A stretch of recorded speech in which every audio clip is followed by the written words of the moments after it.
اون نماد سکس در هالیووده.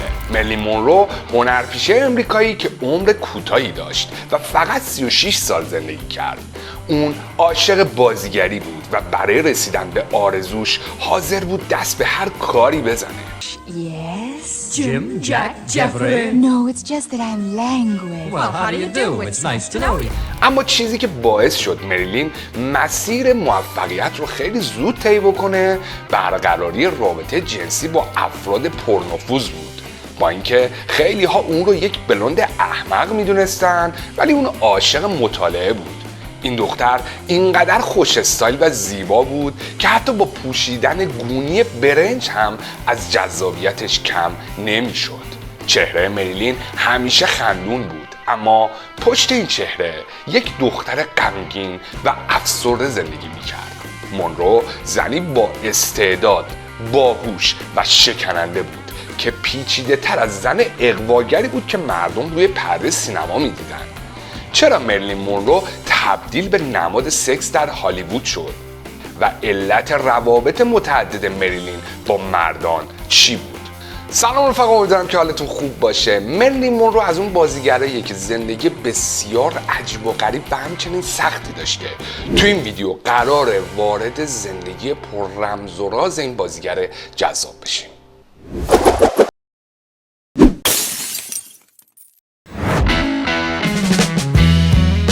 مریلین در سال 1926 در لس آنجلس به دنیا اومد. شاید خیلی ها ندونن که مرلین مونرو یک اسم هنری بود. اسم اصلی اون نورما جین مورتنسن بود. مادر نورما، گلادیس پرل بیکر، یک دستیار تدوینگر بود و نگاتیو فیلم ها رو برش میزد. تا مدت‌ها مشخص نبود که پدر مرلین مونرو چه کسی هستش، تا اینکه یک سری آزمایشات DNA روی یک دسته از موهای خانم مرلین مونرو در سال 22 انجام شد و مشخص شد که پدر ایشون چه کسیه. پس از سالها مشخص شد پدر اون چارلز استنلی گیفورد همکار مادرش بوده.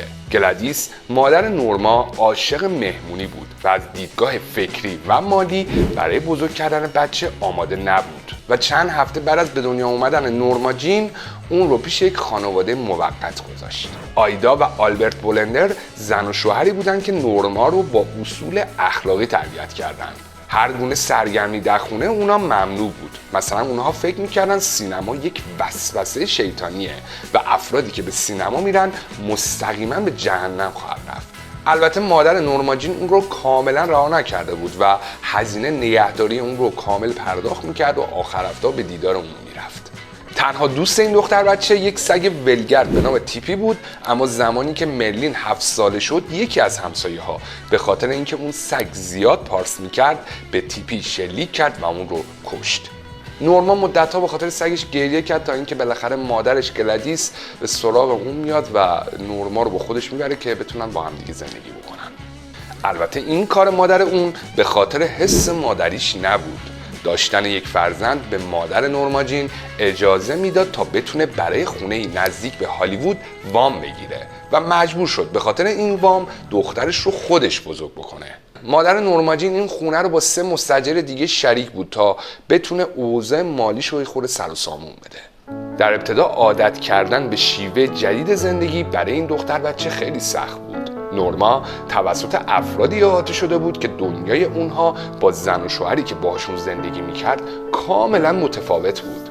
مثلا اگر خانواده بولندر که نورما جین رو بزرگ کرده بودن سینما رو یک چیز شیطانی میدونستن، ولی اون افرادی که نورما جین رو احاطه کرده بودن در خونه مادرش فکر میکردن که سینما یک دنیای بسیار جذابه.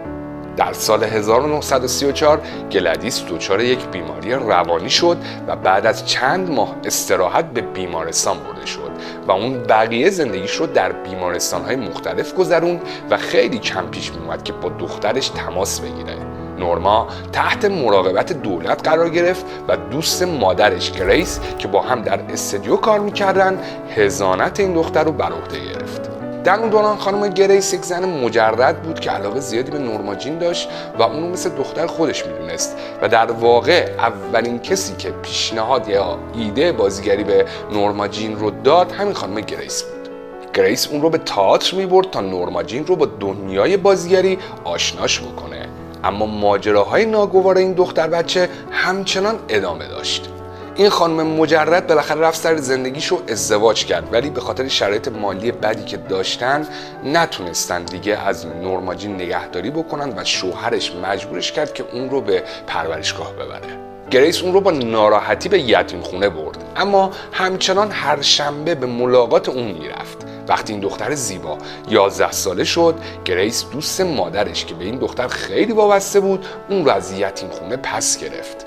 اما توی یکی از این روزها شوهر خانم گریس به خونه میاد، حسابی مست کرده بوده و میخواسته به نورما جین تجاوز بکنه. زمانی که گریس به خونه میاد نورما جین ماجرا رو براش توضیح میده، ولی اون واکنشی که انتظار داشت رو از خانم گریس نمیبینه و خانم گریس فکر میکرده که خود نورما جین همسر ایشون رو تحریک کرده بوده.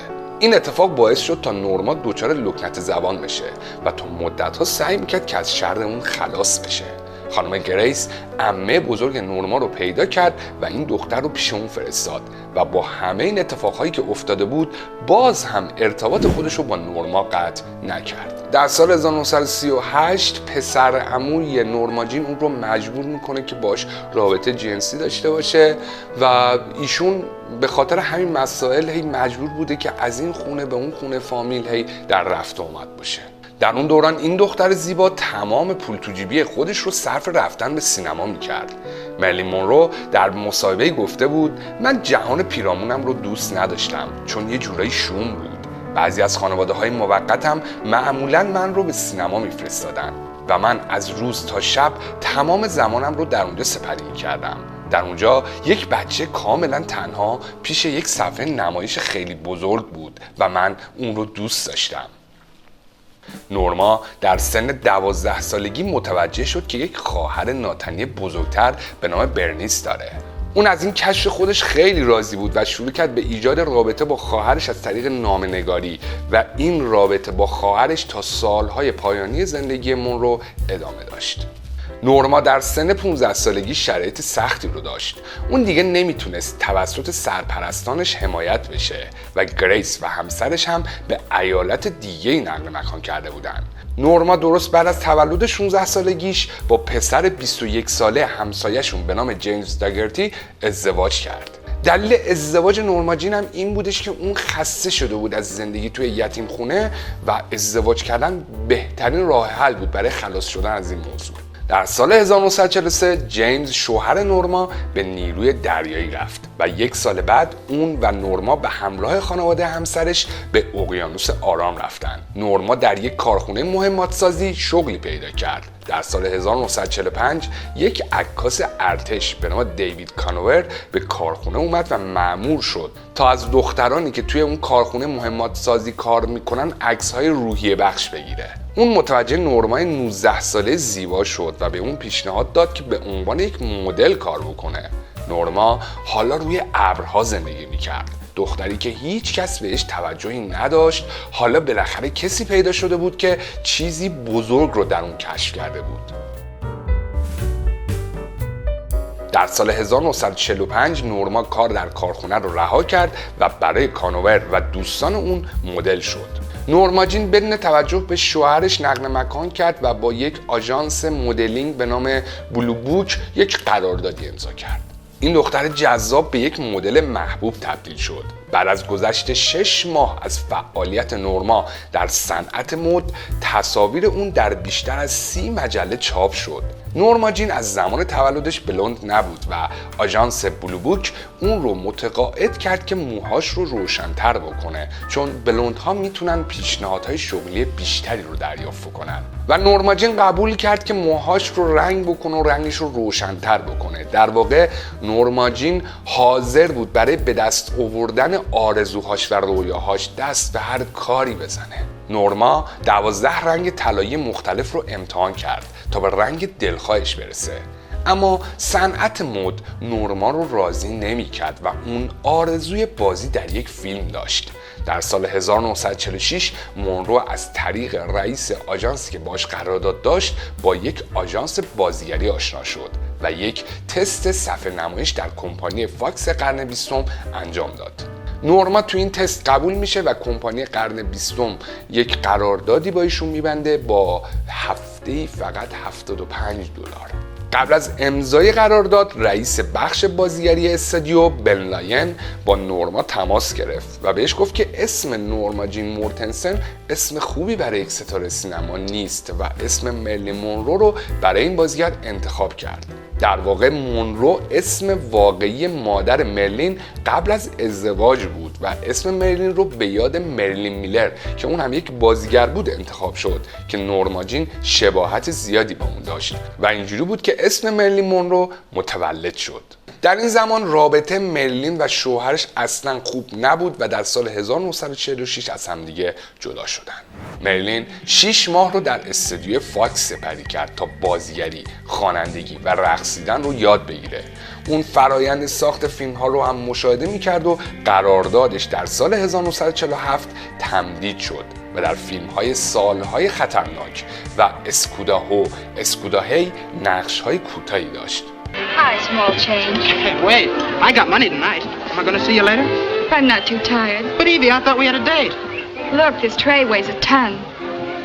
اما در حین فیلمبرداری این فیلم ها مشخص شد که این دختر جذاب که علاقه بسیار زیادی به بازیگری داشت از دوربین فیلمبرداری میترسه. اون میترسید که جلوی دوربین اشتباه بکنه و این مسئله بسیار عذابش میداد. جالب بدونید حتی زمانی که مرلین یک بازیگر مشهور و با تجربه شده بود باز هم این مسئله آزارش میداد. مونرو در اوقات بیکاریش وقت رو تلف نمی‌کرد و سخت مطالعه می‌کرد. اون مشتاقانه به دنبال این بود که یک بازیگر حرفه‌ای بشه و بتونه نقش‌های خیلی مهم و جدی رو در فیلم‌ها به دست بیاره. بن لاین رئیس بخش بازیگری استودیو قرن 20 یک بار به مرلین مونرو گفته بود چرا اینقدر ورزش می‌کنی؟ اکثر دخترها بعد از جشن دیروز هنوز خوابن و مرلین در پاسخ میگه آقای لاین من سخت کار میکنم چون یک روز شانس در خونمو خواهد زد و میخوام برای اون روز آماده باشم. اما شانس قرار نبود در خونه اون رو بزنه. قرارداد اون رو به پایان بود و هیچ پیشنهاد جدیدی هم وجود نداشت. رئیس کمپانی قرن 20 فکر میکرد که مونرو به اندازه کافی جذاب و حرفه‌ای نیست.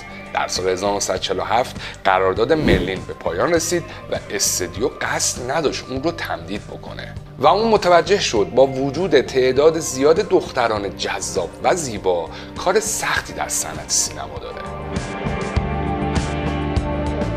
مرلین به خاطر شرایطی که به وجود اومده بود افسرده شده بود ولی قرار نبود تسلیم بشه. اون دوباره به مدلینگ برگشت اما فقط به این فکر میکرد که چجوری میتونه به بازیگری برگرده. مونرو باید کاری رو انجام میداد که اغلب دخترایی که میخواستن وارد صنعت سینما بشن باید انجام میدادن. اون باید با افراد پرنفوذ در صنعت سینما رابطه جنسی برقرار میکرد. در اون زمان مهمونی‌هایی در هالیوود برگزار می‌شد و در اونجا افراد با نفوذی جمع می‌شدن. در یکی از این مهمونی‌ها مرلین با جوزف شنک 70 ساله آشنا شد. اون در اکثر مهمونی‌ها جوزف شنک رو همراهی می‌کرد چون اون دوستان ثروتمند و با نفوذی داشت. مرلین سعی کرد با کارگردان بزرگ هاوارد هاکس صحبت بکنه اما هاوارد به اون علاقه‌ای نداشت و مرلین رو یک احمق معمولی می‌دونست. جالب بدونید آقای هاوارد هاکس حتی پیشنهاد رابطه جنسی خانم مرلین مونرو هم رد کرد. سرانجام جوزف شنک به معشوقه خودش کمک کرد و سرپرست اجرایی کلمبیا پیکچرز رو راضی کرد تا با مرلین قرارداد ببندن. در سال 1948 مرلین مونرو یک قرارداد 6 ماهه با کمپانی کلمبیا پیکچرز امضا کرد. مرلین کار با مربی بازیگری استودیو ناتاشا لایت رو شروع کرد و تا سال 1955 با اون همکاری میکرد. ناتاشا نقش مهمی در پیشرفت مونرو به عنوان بازیگر داشت و به اون یاد داد چجوری جلوی دوربین کار بکنه. طبق گفته ناتاشا در ابتدا مرلین در بازیگری بسیار بد بوده که نمیتونسته یک کلمه عادی رو درست تلفظ بکنه. طرز صحبت کردنش و لبهاش غیر عادی بودن اما اون عاشق کار بود و هیچ کلاس رو از دست نمیداد. البته نباید تمام موفقیت‌های خانم مرلین مونرو رو به پای خانم ناتاشا نوشت و مرلین در حال آموزش دیدن بودش و تلاشش رو میکرد که به یک بازیگر بزرگ تبدیل بشه. اون زبان بدن خودش رو شکل داد و تکنیک‌های گفتار رو انجام میداد. در استودیوی کلمبیا پیکچرز مرلین از فرد کارگر آواز خوندن رو یاد گرفت. مونرو عاشق فرد شد، ولی فرد علاقه به یک رابطه جدی نداشت و خیلی زود مرلین رو ترک کرد. تنها فیلم مرلین مونرو در استودیو یک فیلم موزیکال و کم هزینه به نام دختران گروه کور بود. So anyone can see that I belong to you and you belong to me. این فیلم در سال 1948 اکران شد و در گیشه شکست خورد و استودیو دیگه قرارداد مرلین رو تمدید نکرد و باز هم ایشون بیکار شد. در سال 1949 اوضاع مالی مونرو اینقدر بد بود که اون اجاره خونش رو نتونست پرداخت بکنه و ماشینش توقیف شد. اینجا بود که به طور تصادفی با تام کلی که یک عکاس بود آشنا شد. اون به مرلین پیشنهاد داد که بیاد جلوی دوربین عکس ازش بگیرن و $50 هم بهش میداد. اما یه مشکلی این وسط بود و اون مشکل این بود که خانم مرلین مونرو باید برهنه میشد و کاملا برهنه جلوی دوربین ژست میگرفت. در اون دوران رابطه جنسی یک تابو بود و در صنعت سینما قوانینی وجود داشت که هر گونه اشاره به رابطه جنسی در فیلم برداری رو ممنوع میکرد. چنین عکس‌های مشکلات زیادی رو برای بازیگرها و افراد مشهور ایجاد میکرد، ولی خب مونرو در اون زمان اوضاع مالی خوبی نداشت و $50 هم پول خیلی خوبی بود برای ایشون. اون حدود 2 ساعت روی مخمل قرمز ژست گرفت و پس از اون همه چیز رو فراموش کرد. در این زمان مرلین با جانی هاید معاون رئیس آژانس بازیگری رابطه برقرار کرد و تحت حمایت اون قرار گرفت. جانی هاید مثل یک پسر جوان عاشق این بازیگر زن شد. جانی به معشوق خودش کمک کرد تا جراحی زیبایی بینی انجام بده و نقش‌هایی رو در فیلم‌های جنگل آسفالت و همه چیز درباره ایو رو برای مرلین جور کرد. Happy rabbits. Because that's what they are. I'm going to make him happy. این دو فیلم موفق بودن و حتی نامزد جایزه اسکار هم شدن و با اینکه خانم مونرو توی این فیلم‌ها نقش اصلی رو بر عهده نداشت، ولی این دو فیلم باعث شد که بینندگان و تهیه کنندگان متوجه این هنرپیشه جذاب بشن. در سال 1951 کمپانی قرن 20 و مرلین مونرو قراردادی 7 ساله امضا کردند و طبق قرارداد قرار بود مرلین هفته‌ای $500 دریافت کنه. اون در فیلم‌های مختلفی مثل داستان شهر مادری، به همان جوانی که حس می‌کنی، آشیانه عشق و بیا قانونیش کنیم نقش آفرینی کرد. این بازیگر جذاب بالاخره تونست با بازی در نقش‌های ساده و غالباً کمدی اون محبوبیتش رو به دست بیاره و بین تماشاگران و منتقدین محبوبیت زیادی پیدا بکنه و هفته‌ای چندین هزار نامه دریافت می‌کرد. در 23مین مراسم اسکار مونرو مجری این مراسم بود. The winner, all about Eve. اما درست زمانی که چهره خندون مرلین در روزنامه‌ها و صفحه تلویزیون دیده میشد، عکس‌های برهنه مرلین روی یک تقویم قدیمی کشف شد. مونرو در سال 1949 برای یک تقویم دیواری عکس برهنه گرفته بود که روش چاپ بشه و بعد از پیدا شدن این تقویم این مطلب به روزنامه‌ها درز کرد و جنجالی به پا شد.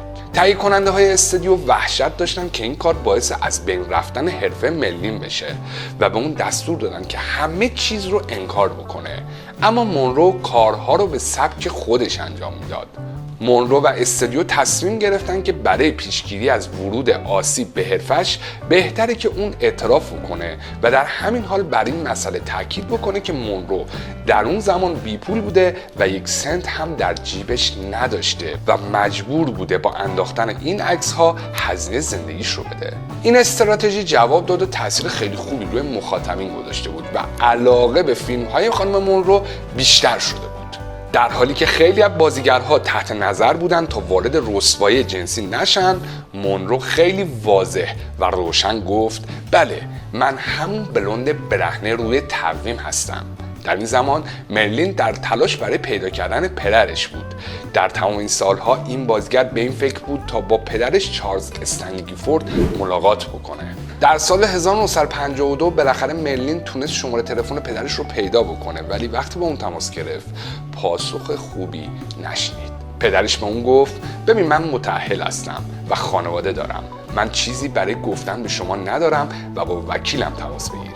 و این مسئله باعث شد خانم مونرو از نظر عاطفی تحت تاثیر قرار بگیره. به زودی مرلین در نقش اصلی فیلم ها ظاهر شد و در سال 1952 5 فیلم از این هنرپیشه زیبا منتشر شد. برخورد در شب، ما متأهل نیستیم، زحمت در زدن رو به خودت نده، میمون بازی، خانه پر اوهنری، فیلم هایی بودند که مونرو در اونها نقش آفرینی کرده بود. مرلین با وجود محبوبیت تازه‌ای که به عنوان نماد سکس به دست آورده بود، باز هم میخواست که قدرت بازیگری خودش رو بالاتر ببره. مرلین علاوه بر کلاس‌های بازیگری با ناتاشا، در کلاس‌های بازیگری میخائیل چخوف و لوتی گاسلر هم شرکت میکرد. بعضی ها معتقد بودند که دلیل این همه روابط زیاد نورما جین با مردها به خاطر اینه که اون در زندگیش عشق پدر و مادر رو لمس نکرده. اون توی کودکی تنها بوده، همه رهاش کرده بودن و به دنبال مردی بود که اون رو دوست داشته باشه و همون جوری که هست بپذیرتش. سکس ابزار نورما جین بود برای رسیدن به هالیوود و همینطور به دست آوردن عشق گم شدهش. در فیلم بعدی یعنی فیلم نیاگارا، مونرو نقش زنی رو داشت که قصد قتل شوهرش رو داره. سرشناس‌ترین صحنه فیلم نیاگارا یک نمای 30 ثانیه‌ای بود از پشت مرلین مونرو که در اون داره راه میره و باسنش در حال تاب خوردن دیده میشه. این صحنه در بازاریابی فیلم خیلی مورد استفاده قرار گرفت. فیلم نیاگارا در گیشه خیلی موفق بود و باعث شد که خانم مونرو در حرفه خودش خیلی پیشرفت کنه، ولی پول خیلی کمی دریافت میکرد چون قراردادی که با قرن 20 داشتش قرارداد ثابتی بود، حقوق ثابتی بودش و این مبلغ بسیار کمی بود. در زمان فیلمبرداری فیلم نیاگارا، مرلین متوجه شد که نقشی در فیلم آقایان مو طلایی ها را ترجیح میدهند داره. But square cut or pear shape, these rocks don't lose their shape. Diamonds are a girl's best friend. در حالی که نیاگارا مونرو رو به یک نماد سکس تبدیل کرد، دومین فیلمش در سال 1953 کمدی موزیکال آقایان مو طلایی ها را ترجیح میدهند، شخصیت سینمایی اون به عنوان یک بلوند احمق رو ایجاد کرد. این فیلم منتشر شد و موفقیت خیلی خوبی هم در گیشه به دست آورد و باعث شد مرلین مونرو به یک سوپر استار تبدیل بشه.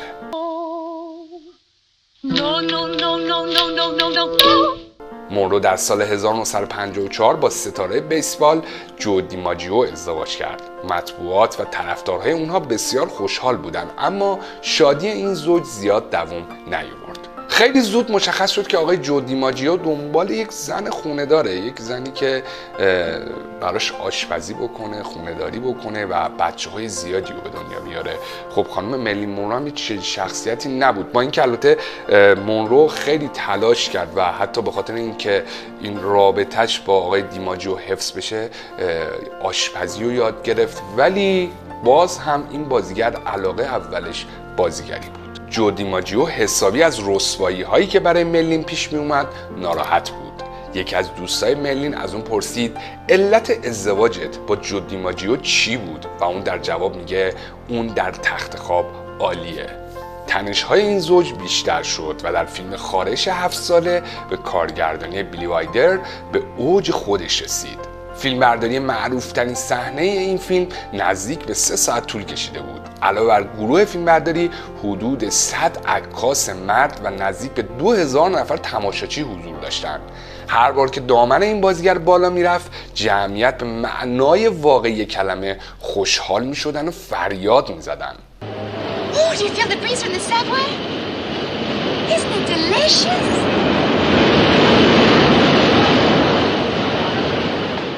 و درست تو همین زمان بود که جو دیماجیو وارد این صحنه شد و دید که بله 2000 نفر وایسادن دارن از بالا رفتن دامن همسر ایشون لذت میبرن.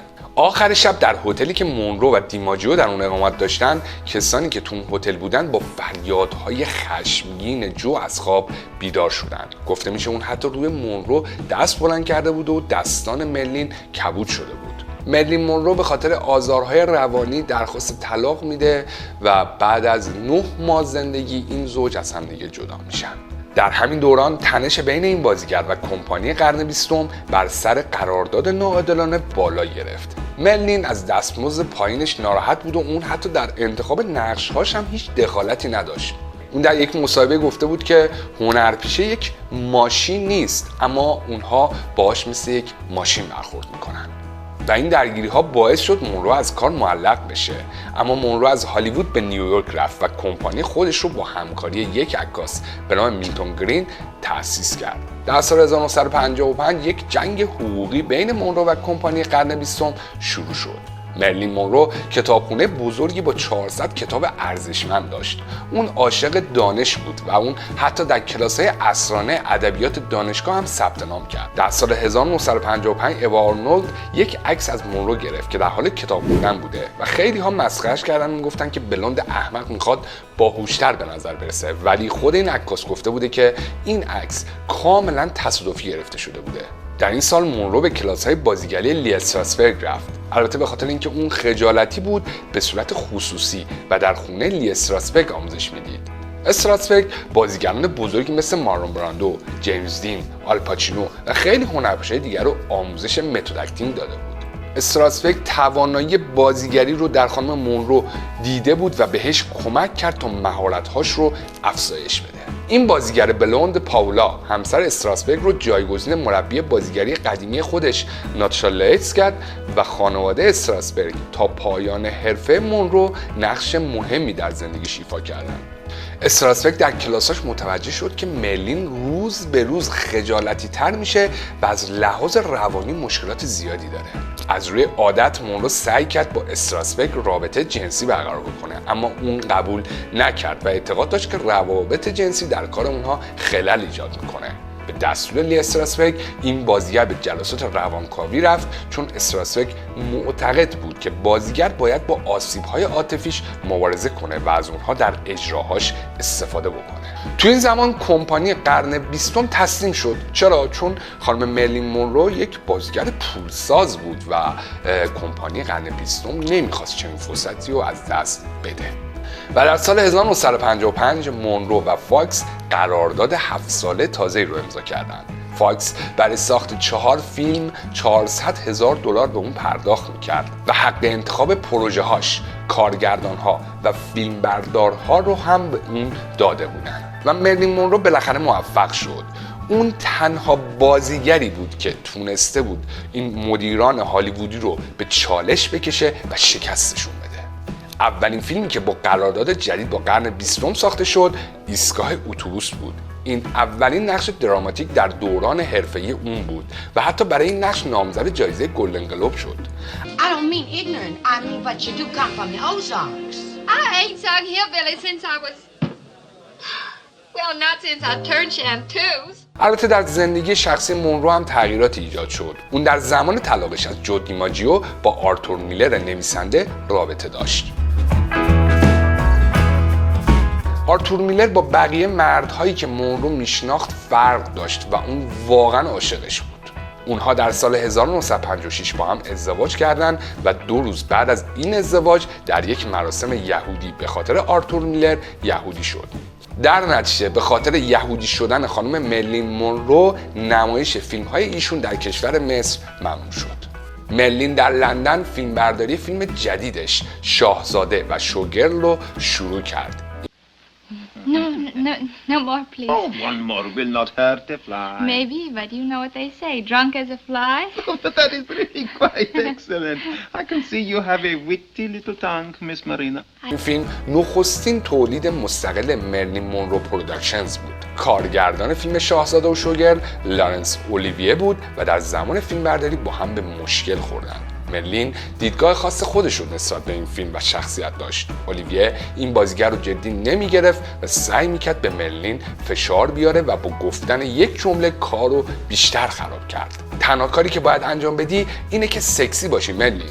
این جمله برای مرلین مونرو خیلی تحقیرآمیز بود و خانم مونرو برای اینکه این صحبت‌های آقای اولیویه رو تلافی بکنه رفتارهای بدی باش داشت، ازش متنفر بود و سر صحنه دیر حاضر می‌شد. مونرو در مصاحبه گفته بود اگر به هنرمندانتون احترام نذارید اونها نمیتونن به خوبی کار بکنن. احترام چیزی که باید براش بجنگی. مونرو همچنین هنگام تولید این فیلم مشکلات دیگه‌ای رو هم تجربه میکرد. اون به مصرف قرص‌های آرامبخش وابسته شد و یک سقط جنین خود به خودی داشت. فیلم شاهزاده و شوگرل در سال 1957 منتشر شد و نشون داد که این فیلم در بین مردم آمریکا محبوبیتی نداره. اما فیلم در اروپا مورد استقبال قرار گرفت و جایزه فرانسوی ستاره برولین فرانسه رو دریافت کرد. مونرو از بیخوابی رنج می‌برد و به علت مصرف بیش از حد قرص‌های آرامبخش برای مدت کوتاهی در بیمارستان بستری شده بود. در سال 1956 اون حاملگی خارج از رحم داشت. مونرو یک وقفه 18 ماهه برای تمرکز روی زندگی خانوادگی ایجاد کرد، اما رابطه اون با شوهرش آرتور میلر روز به روز بدتر میشد. مونرو در سال 1958 به هالیوود برگشت تا در یکی از معروفترین فیلم هایی که بازی کرده به نام بعضی ها داغش رو دوست دارن نقش آفرینی بکنه. این فیلم به کارگردانی بیلی وایلدر بود، اما مرلین باز هم توی این فیلم نقش یک بلوند احمق رو داشت، ولی به دلیل تشویق آرتور میلر و پیشنهاد 10% از سود فیلم به همراه دستمزدش این نقش رو قبول کرد.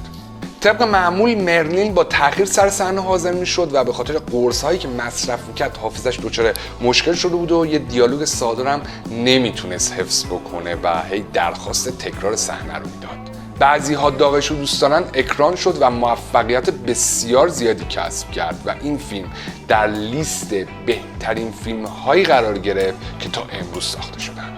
Good night, sugar. Good night, honey. و مرلین اولین جایزه گلدن گلوب خودش رو برای فیلم بعضی ها داغش رو دوست دارن رو به دست آورد.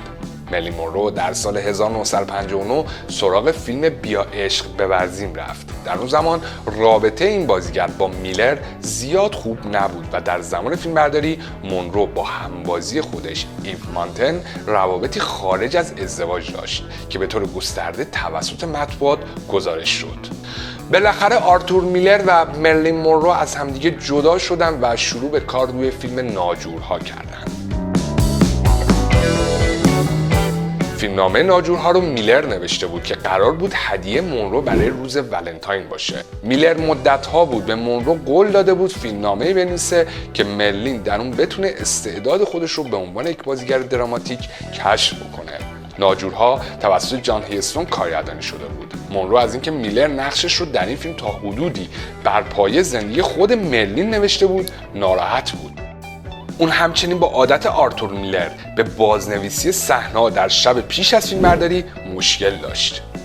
اما ماشین هالیوود در حال حرکت بود و خانم مرلین مونرو نمیتونست از بازی در این فیلم انصراف بده. یکی از همبازی‌های مونرو در فیلم ناجورها کلارک گیبل بود. Me, I never finished high school. That's real good news. مرلین عاشق این بازیگر بود و از اینکه قراره روبروی اون بازی بکنه وحشت زده شده بود و شب قبل از اولین صحنه مشترکشون مرلین مجبور شد دوز زیادی از داروی خواب‌آور بخوره تا بتونه بخوابه و فردا 2 ساعت با تأخیر به صحنه فیلمبرداری رسید. جالب بدونید که گریمورهای فیلم اون رو در زمانی گیری می‌کردن که خواب بوده، چون ایشون دارو زیاد میخوره، دارو خواب‌آور، و نتونسته بودن بیدارش کنن و تو همون حال گیرش کرده بودن. به دلیل مشکلات سلامتی مونرو همیشه یک دکتر در صحنه حضور داشت. مونرو و میلر در سال 1961 با یک طلاق مکزیکی به ازدواجشون خاتمه دادن. محبوبیت مرلین روز به روز کمتر میشد و مشکلات سلامتی اون هر روز بیشتر میشد. بعد از طلاق از آرتور میلر اون به لس آنجلس برگشت تا تحت درمان روانپزشکی به نام رالف گرینسون قرار بگیره. مرلین در همه چیز از این پزشک اطاعت میکرد و به گفته دوستانش اون رو حضرت عیسی میدونست. این روانپزشک روابط دوستی خیلی نزدیکی با مرلین مونرو برقرار کرد و حتی یک اتاق جداگانه‌ای هم توی خونش برای ایشون اختصاص داد. وقتی این بازیگر افکار خودکشی در ذهنش داشت، یک روانپزشک دیگه به اون پیشنهاد کرد به یک کلینیک بره و بستری بشه. اما بعد از مراجعه به اون کلینیک مشخص شد اونجا مخصوص بیماران خشن هستش. مونرو هرچی تلاش کرد اجازه ندادن که از اونجا خارج بشه و اونا رو تهدید کرد که اگر من رو از این اتاق خارج نکنید به خودم آسیب میرسونم. پس از این اتفاق اون رو به یک اتاق دیگه‌ای بردن و مونرو موفق شد چند نامه برای دوستانش بنویسه و التماسشون کرد که از اونجا خارجش بکنن. اما کسی به کمکش نرفت به جز جو دیماجیو، شوهر سابقش. دیماجیو تهدید کرد که اگر مرلین رو فوراً آزاد نکنید اونجا رو با خاک یکسان میکنه. در سال 1962 مونرو خونه‌ای به قیمت $75,000 خریداری کرد و روی مجله لایف ظاهر شد. در همون زمان به مونرو پیشنهاد شد در فیلم چیزی برای بخشیدن بازی بکنه. چند روز قبل از شروع فیلمبرداری مونرو سینوزیت گرفت و با وجود توصیه پزشکی برای به عقب انداختن تاریخ تولید فیلم، کمپانی فاکس قرن 20 تولید فیلم رو طبق موعد مقرر آغاز کرد. مونرو خیلی حال بدی داشت و با اینکه پزشکا تایید کرده بودن که آقا این حالش بده، ولی مدیران کمپانی قرن 20 میگفتن که نه، ایشون حالش خوبه، داره ادا در میاره. در سال 1962 مونرو برای خوندن آهنگ تولدت مبارک برای رئیس جمهور کندی درخواست یک روز مرخصی کرد. در اون شب مریلین لباس تنگی پوشید که نزدیک به 2000 کریستال به اون دوخته شده بود. روزنامه‌نگارها میگفتن آواز خوندن مونرو جوری بود که انگار جلوی چشم 40 میلیون نفر با رئیس جمهور عشق بازی میکنه. همه تو اون سالن فهمیدن که این مدل خوندن خانم مرلین مونرو خیلی عادی نیست و بیش از حد صمیمیه و زمزمه هایی هم بود که بین خانم مونرو و جان اف کندی رابطه هایی وجود داره. به احتمال زیاد مونرو در سال 1962 در یک مهمونی شام در نیویورک با رئیس جمهور دیدار کرده و با هم رابطه داشتن. خیلی ها ادعا کردن که مرلین آقای جان اف کندی رو دوست داشته و میخواسته حتی با همسر ایشون تماس بگیره و بهش بگه که میخوام با جان اف کندی ازدواج بکنم. جیسون اسپادا که یک زندگی نامه نویس بود معتقد بود رئیس جمهور کندی بعد از اینکه از رابطه با این بازیگر خسته شده اون رو به برادرش سپرده. به هر حال این اجرای مرلین در مقابل رئیس جمهور کندی به قیمت کار اون تموم شد. کمپانی فاکس قرن 20 اون رو اخراج کرد و از غیبت اون به عنوان دلیلی برای شکایت از مرلین مونرو استفاده کرد. این بازیگر قصد داشت استدیو مستقل خودش رو تأسیس بکنه و در حال مذاکره برای ایفای نقش در یک فیلم بیوگرافی بود. اما کمپانی قرن 20 بازم از کار خودش پشیمون شد و ایشون رو به صحنه فیلمبرداری برگردوند. مرگ نورما جین باعث شد جهان یکی از درخشانترین هنرپیشه‌های قرن 20 رو از دست بده. مرلین مونرو در گورستان وست‌وود به خاک سپرده شد. خاک سپاری اون خصوصی بود و فقط دوستان و اقوام نزدیک اون در مراسم حضور داشتن. اما صدها تماشاگر برای خداحافظی با معبود خودشون هم اومده بودن. مرلین مونرو در طول دوران حرفه‌ای خودش در 30 فیلم نقش‌آفرینی کرد و پولسازترین ستاره هالیوود محسوب میشه. در مجموع مرلین مونرو زندگی بسیار عجیب و غریب و پر از رمز و رازی داشته و سختی‌های خیلی زیادی رو کشیده تا بتونه یک بازیگر بسیار بزرگ و محبوب و دوست داشتنی بشه. امیدوارم که از دیدن این ویدیو لذت برده باشید. لایک، کامنت، سابسکرایب فراموش نشه. مراقب خودتون باشید. خداحافظ.